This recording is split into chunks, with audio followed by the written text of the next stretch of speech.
Hello commandos, कैसे हैं आप सभी लोग। बहुत सारे बच्चे जो है लगातार क्वेश्चन कर रहे हैं कि सर ये बताइए कि एनटीए की ऑफिशियल आंसर की कब रिलीज होने वाली है। देखो बेटा ना, एनटीए की ऑफिशियल आंसर की जो है वो फर्स्ट वीक ऑफ जून में ही रिलीज होगी। मुझे लगता है वेडनेसडे के दिन या फ्राइडे के दिन के वेडनेसडे या फ्राइडे के दिन, मतलब आज क्या है, आज है 2 मंडे है। 4 तारीख को या 6 तारीख को जो है एनटीए का ऑफिशियल आंसर की जो है वो आ जाएगा, और मुझे लगता है 4 को आना चाहिए, वेडनेसडे को जो है वो आना चाहिए, क्योंकि ऑफिशियल आंसर की आने के बाद आप जो है वो उसमें कोई क्वेश्चन में आपको लगता है कि आंसर गलत दे रखा है या आंसर ठीक उसका होना चाहिए, है ना, तो आप उस क्वेश्चन के आंसर को चैलेंज कर सकते हैं। लेकिन चैलेंज करने के लिए संभवतः आपको आंसर के रिलीज होने के बाद केवल 1 वीक का ही टाइम आपको मिलता है। तो वो 1 वीक के बाद फिर वो रिजल्ट को वो प्रिपेयर करके वो रिलीज कर देते हैं, क्योंकि रिजल्ट की डेट जो है वो 14 जून डेट है, जिस पर रिजल्ट को जो है वो रिलीज करने का एनटीए ने कह रखा है। पिछली बार एनटीए ने थोड़ा पहले रिजल्ट को रिलीज कर दिया था, तो थोड़ा सा उसमें कंट्रोवर्सी भी हो गया था।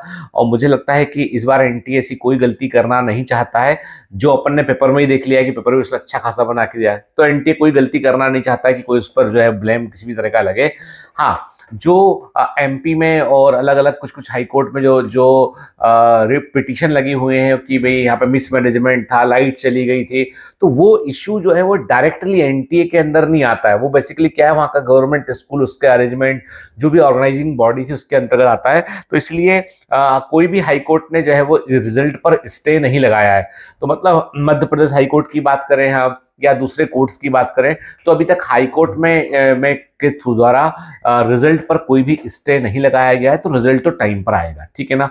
अनटिल अनलेस, जब तक कि ऐसा ना हो कि कोई हाई कोर्ट खुद से बोल दे कि नहीं रिजल्ट को आपको रिलीज नहीं करना है अभी, या सुप्रीम कोर्ट तक मामला ना पहुंच जाए, तब तक ये चीजें थोड़ी सी मुश्किल लगती है मुझे, ठीक है। तो मतलब ये कि मानकर चलिए रिजल्ट 14 जून को आपका आ जाएगा आपका, ठीक है। अब रही बात की जो है आंसर की, जो ऑफिशियल आंसर की जो आएगी और कोचिंग के जो आंसर्स है उसमें कितना नंबर का वेरिएशन आ सकता है।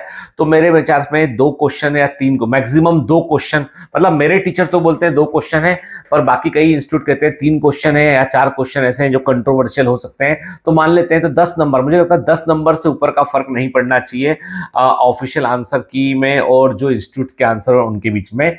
मतलब मैक्सिमम 10 से 15 नंबर, तो मैं मानता हूँ 10 नंबर मानता हूं मैं, ठीक है ना। मैं तो टेक्निकली मानूंगा 10 नंबर का फर्क पड़ सकता है। और कुछ क्वेश्चन ऐसे हैं, एक या 2 क्वेश्चन ऐसे हैं जिनको वो एंटी चाहे तो उसके ग्रेस मार्क्स दे सकता है या कैंसिल कर सकता है। वो सबके लिए एक बराबर रूल रहेगा उसका, ठीक है। अब बात इतनी सी है कि बच्चे जो है बहुत ज्यादा कंफ्यूज है इस समय, उनको समझ में नहीं आ रहा है कि करें तो क्या करें। और मैं सच कहता हूं कि अभी जिन बच्चों से मैं बात कर रहा हूं, मिल रहा हूं, जो बच्चे मुझे मिलने आते हैं, सलाह लेने आते हैं, अरे सर बहुत टफ हो गया है, मेडिकल में कैसे होगा, इतने साल पढ़ लिए, 6 साल दे दिए। अरे भाई देखो बेटा, पेपर के सरल होने से या कठिन होने से बड़ा फर्क नहीं पड़ता है। फर्क पड़ता है कि तुम्हारा पेपर जब कठिन होगा ना, तो भी तुमने दूसरों की तुलना में बेहतर परफॉर्म किया है तो रैंक तुम्हारी अच्छी आएगी। पेपर सरल होगा तो भी तुमको दूसरों की तुलना में बेहतर परफॉर्म करना पड़ेगा। तो यहाँ पर परसेंट या रैंक मैटर नहीं करती, यहाँ पे परसेंट या बोलूं मैं नंबर मैटर नहीं करते हैं। मैटर करता है आपके परसेंटाइल क्या है और आपकी रैंक क्या है। समझ रहे हैं, परसेंटाइल का मतलब है कि जितने बच्चों ने एग्जाम दिया है उनमें आपकी रैंक कहां पर आ रही है, उनके बीच में क्या कहां पर आप जाके बैठ रहे हैं आप, ठीक है ना। मान लीजिए किसी बच्चे के 650 नंबर, 680 नंबर या 690 नंबर मान लिया हमने कि 690 एक ही बच्चे के इंडिया में आ रहे हैं, तो टॉपर 690 पे हो गया। तो उसके बाद फिर कैलकुलेशन क्या आता है, वहां से रैंक कैसे बनती है, ठीक है ना। तो मेरा पॉइंट ये है कि आपको मैं तब भी एक मोटा आइडिया दे दूं आपको कि यदि आप ऑल इंडिया कोटे से मेडिकल कॉलेज लेने का सोच रहे हैं और आपका नंबर 550 के ऊपर नंबर जुड़ रहा है, तो आपको ऑल इंडिया कोटे से भी एमबीबीएस की सीट मिल सकती है इस बार, ठीक है। स्टेट कोटा से आप सोच रहे हैं तो बिहार, राजस्थान, उत्तर प्रदेश, कुछ ऐसे स्टेट है यहाँ पे थोड़ा हाई कट ऑफ जाता है। तो यदि आपके नंबर 520 के आसपास है तो you are in this safe zone, ठीक है ना। और मध्य प्रदेश में यदि आप हैं, वेस्ट बंगाल में आप हैं, तो आपके नंबर यदि 500 के आसपास है तो आप सेफ जोन में, ठीक है ना। कहने का तो कट ऑफ 480-85 भी जा सकता है, परंतु मेरा मानना यह है कि देखो जब नंबर वही नंबर बहुत लोगों के आ रहे होते हैं ना, तो वो कट ऑफ नहीं होता, उसके ऊपर वाला एक लेवल कट ऑफ होता है, ठीक है ना। तो खैर जो भी है, तो मैं इतना बोलूं कि 200 नंबर वाला बच्चा क्या कर रहा है भाई, 150 नंबर वाला बच्चा क्या कर रहा है, वो क्या सोच रहा है, वो कि कोई चमत्कार हो जाएगा।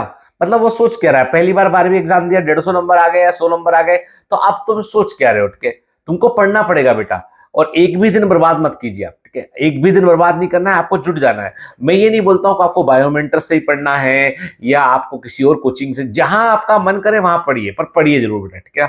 मैं जरूर बोलूंगा आपसे कि बायोमेंटर्स ने अपना जो भी दिया वो 100% पूरी ईमानदारी के साथ दिया। बायोमेंटर्स ने कभी भी एग्जाम को हल्के में नहीं लिया, हमेशा हम लोगों ने ज्यादा ही पढ़ाया है, हमने एग्जाम के हायर लेवल को दिमाग में रखते हुए पढ़ा है, क्योंकि हम लोग 2017 से काम कर रहे हैं ऑनलाइन में 2017 से काम कर रहे हैं, और हम लोगों ने जो है वो हमेशा कॉन्सेप्ट को बहुत डीप सीटेड करके पढ़ाया हमने।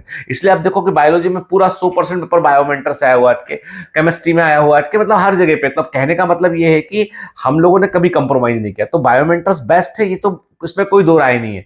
लेकिन कई बार क्या होता है ना, बेस्ट भी यदि कोई है और चीज आपको समझ में नहीं आ रही है, अब मैं बोलूं कोई हॉलीवुड की मूवी बहुत अच्छी मूवी है और आपको अच्छी नहीं लग रही है, तो उसमें मूवी की गलती नहीं, वो आपका टेस्ट अलग है, ठीक है।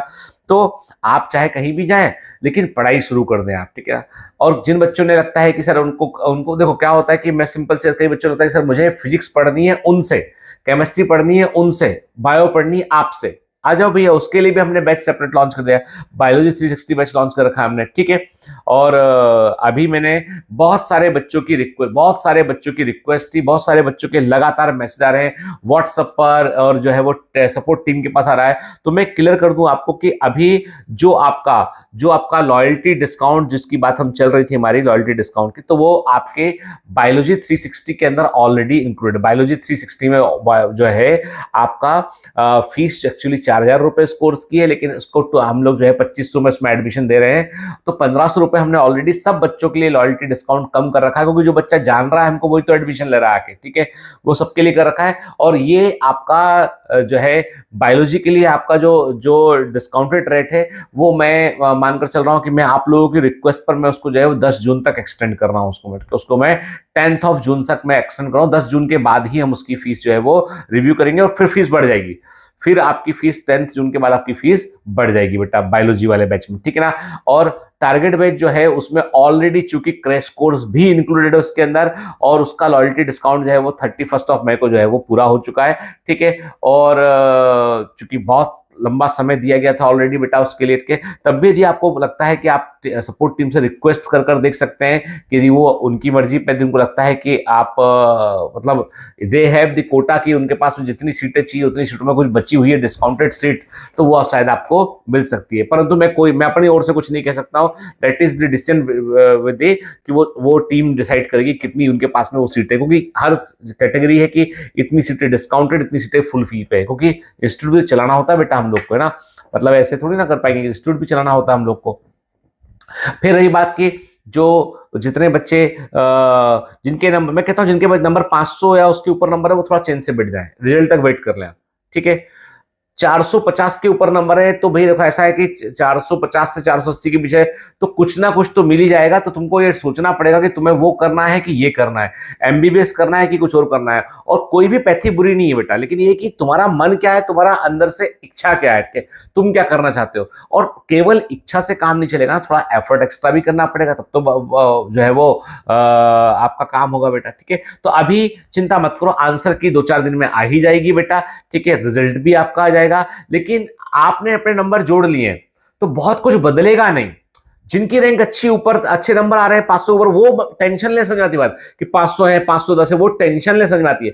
पर 300 नंबर वाला टेंशन ले रहा है ना, तो टेंशन को भी टेंशन हो जाती है। फिर जब 300 नंबर वाला आदमी मेरे को क्या मतलब 150 नंबर आ रहा है, लेकिन आदमी वो नीट एनटी और नीट को गाली दे रहा है कि 150 नंबर आ रहा है मेरा, देखो ऐसा मतलब मेरी तो सीट चली गई। अरे भाई पढ़ ले, ठीक है। तो मतलब बुरा लगेगा सुनने में, लेकिन ये कि रियलिटी है बेटा, क्योंकि क्या था करियर ऐसे मतलब आपको ऐसे टाइम पास करोगे तो टाइम आपको पास करेगा फिर, ठीक है ना। टाइम आपको बाईपास कर देगा, सफलता नहीं लेने देगा आपको, तो इसलिए टाइम पास मत कीजिए, ठीक है। जुट जाइए, लग जाइए और जमकर मेहनत कीजिए बेटा, है ना। मैं कहता हूं आपसे कहीं भी पढ़िए, पूरे मन से पढ़िए, ठीक है। वी नो दैट कि वी आर दी बेस्ट, पर हो सकता है तुम्हारे लिए हम बेस्ट ना हो, ठीक है। तुम्हें जहां अच्छा लगे वहां पढ़ लो, लेकिन बेटा पढ़ो, मेहनत करो, अच्छे से पढ़ो और अपना सपना साकार करो आप, ठीक है ना।